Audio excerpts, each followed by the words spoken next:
It's crazy because everybody's a Chiefs fan now, which is not a bad thing. We brought you Chiefs stuff because we're like, you know what? You gotta be a Chiefs fan now, right? Oh my God, I'm You're either a fully. Swiftie or a Chiefs fan. And that's the greatest thing too, that that Taylor put Travis on the map, and that was what it is for a Chiefs fan. But no, I can start so many arguments with that. right. You better believe you got to do it. Yeah.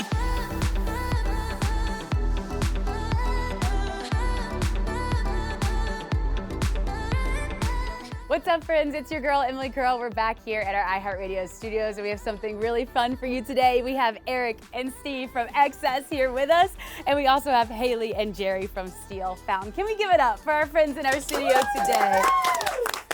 First and foremost, congratulations on this collab. We have a lot to talk about, so let's just start with the basics. I'm curious how this came to be, how you guys really got started on this project. yeah, I think for us, we're a DJ duo out of Kansas City. We see a lot of fun music, obviously, that's played in Kansas City. We get to play for the Chiefs. We get to play all sorts of things. But we've got a very close friend named Martin Kersebaum that kind of was like, hey, I have this fun project. I've got a duo out of Nashville. Let's put you guys together. Let's have a fun energy song, and let's see where it goes with. So it's been quite the treat to work together, especially out of Kansas City and being out of Nashville. Yeah, quite a ride. I mean, Kiss You in the Dark, it's such an amazing collab. It's so fun. I had to say, I'm from Georgia, so I love country music. Awesome. And it's been really cool that we see like all of these genres colliding, right? Like I was just watching the CMA Awards and Post Malone's on stage, and you see all these artists kind of going through. What was it like for you getting to work, with these guys to create something and bring this to life? It was so awesome, and I grew up singing like traditional country, classic country. I'm a country girl at heart. I'm from South Dakota. So doing this was really fun, and also the way that this band, that Steel Fountain started, was an accident, and we were actually supposed to get together to write like a dance EDM song, which we never did. So this is kind of bringing it full circle for us. Yeah. Okay, and you guys are kind of newly formed group, correct? Like it's Yeah. only been a little bit. Yeah. And y'all have been together for a long time now, right? Yeah, yes. You guys have been playing everywhere, and you mentioned this, but you're the DJ for the Chiefs, and they've been in the news a little bit recently. They have, So, yes. so we've seen this just have a few. they? I missed it. I'm not much of a sports girly, but suddenly I've got the Kelsey jersey. I mean, I'm ready to go. Yeah. Here's my question for all of you. Do you think that Taylor has heard Kiss You in the Dark? Do we think that she heard it in the stadium? I wouldn't be surprised. We know Travis has heard it multiple times, so he's came to see us at the club. So we hope that we just need them to get together and kiss you in the dark, and then it would be the goal. Yeah, that's exactly right? what we need. I mean, what's it like for you guys? That's such a cool gig, being the DJ. I mean, what is that experience like? And sort of how do you craft what's going to be like the energy of that stadium? So for us, it's been great because we're able to play every music to keep people hyped the whole time during the game. And then there's certain songs that we like to throw out there to see, old school songs, to see what people are going to enjoy and keep the energy going. We try to, for a Chiefs game, it's high energy, nonstop music, but there's no reason why we don't have, the fun top 40 music or country songs that people enjoy too. What is like for all of you that like one hype song that like when you're in a crowd that like really gets you going, that you're like, okay, this has to be on the playlist? Oh, it just depends. I mean, I'm Kansas City born and raised, so it's been really fun to see the trajectory of everything that's grown over the years, and now you've got a Chiefs jersey here in New York, so it's been really exciting to see that for us. And, Steve and I, we always try to bring the energy in our sets, and it's been awesome to work with these guys and try to bring a new sound to the forefront. Yeah, no, I love the new sound. Do you guys have some hype country songs, by the way? Anything 90s country, like anything. Yeah. So then this process, walk me through like from start to finish, how the idea came about, working together, what that looked like for you guys. I mean, I would say that, like he said, Martin Kersenbaum at Cherry Tree Music Company, I remember, because I had heard of Steve and Eric through Martin, and he's like, hey, I think we should do this blend of EDM and dance with country.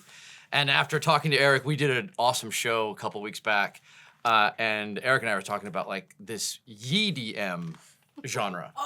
That's good. And Martin was saying like, that they bounce around all different kind of genres, and they were starting to see the writing on the wall that country and dance, like it's not a far, they're close cousins, and if you put it in the right context, it's really something really cool.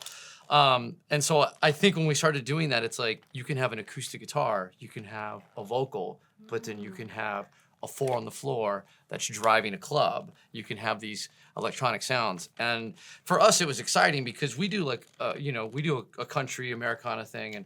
And if you were to see us in Nashville, you would hear all that country influence.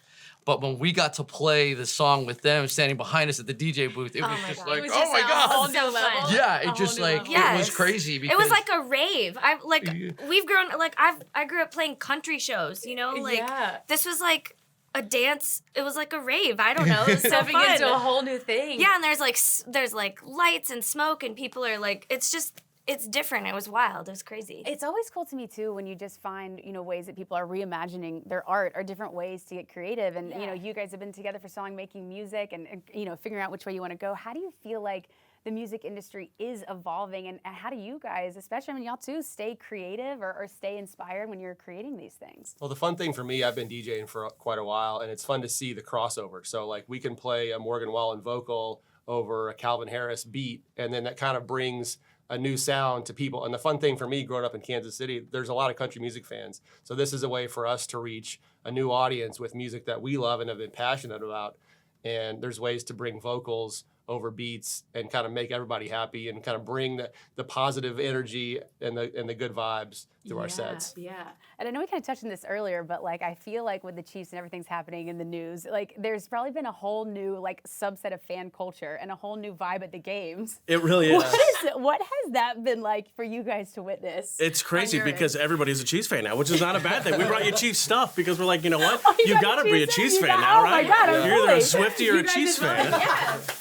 And that's the greatest thing too, that that Taylor put Travis on the map, and that was what it is for a Chiefs fan. But no, I can start so many arguments with That's that. right. You better believe That's you got to true. do it. Yeah. but no, it's been great because obviously we're a niche little thing in Kansas City. It's a small little town. It's a flyover place, whatever it is. But we really feel like the Midwest connects LA and New York, and now we're able to try to do a fun song like that too. And It's amazing. it's been quite the experience. And have you guys been to a Chiefs game yet? You got to see these two in action. no, I know. I can't wait. I can't wait. It's coming. I can't wait. Oh, okay. And the last thing I had to ask you about this is I also saw that a lot of fans were debunking one of your photos of Travis wearing a very certain type of bracelet. Can you tell us a little bit about this?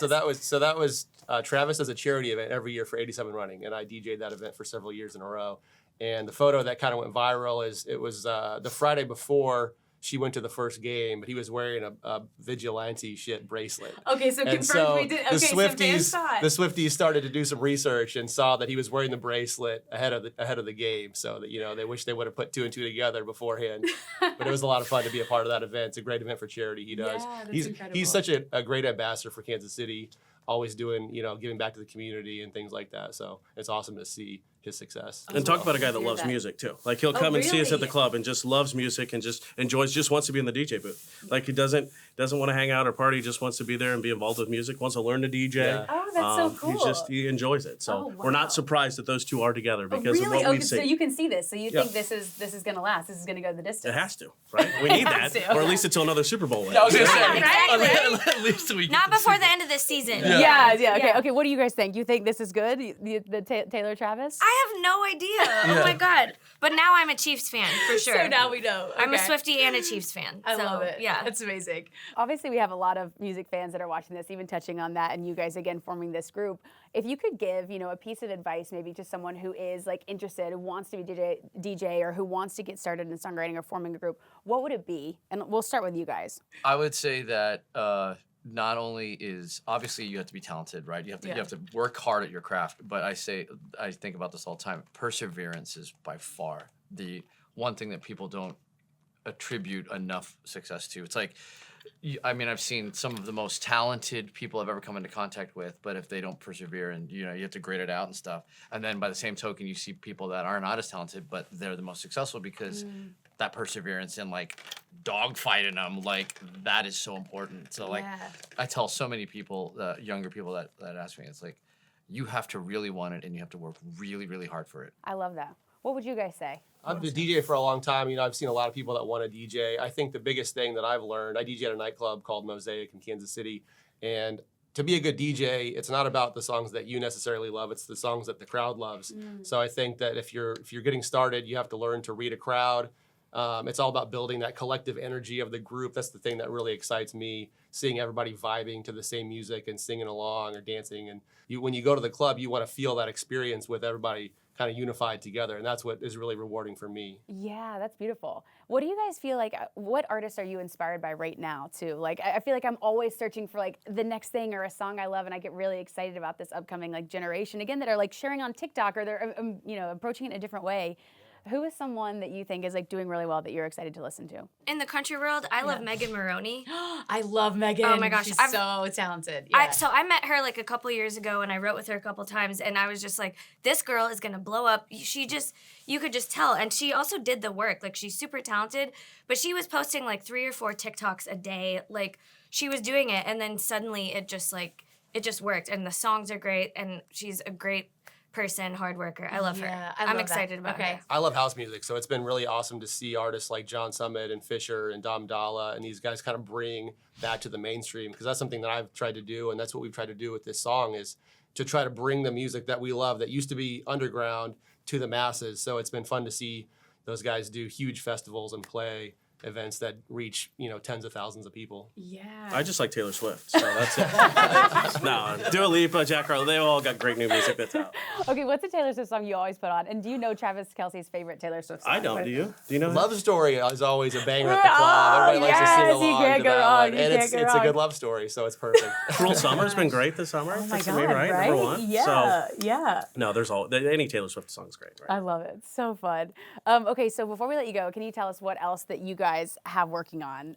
Any projects, anything? Give us the full rundown.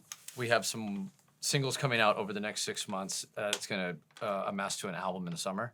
And we are in Nashville playing like choice writers rounds and choice shows there. And then working with these guys has unlocked a whole new, like, I imagine we'll be in the studio soon. And in 2024, it wouldn't surprise me if we're doing another one of these. Because it's so, I mean, when we did this show at KC Live a couple weeks back, it was just like she said, it was whole like, we different were like, level.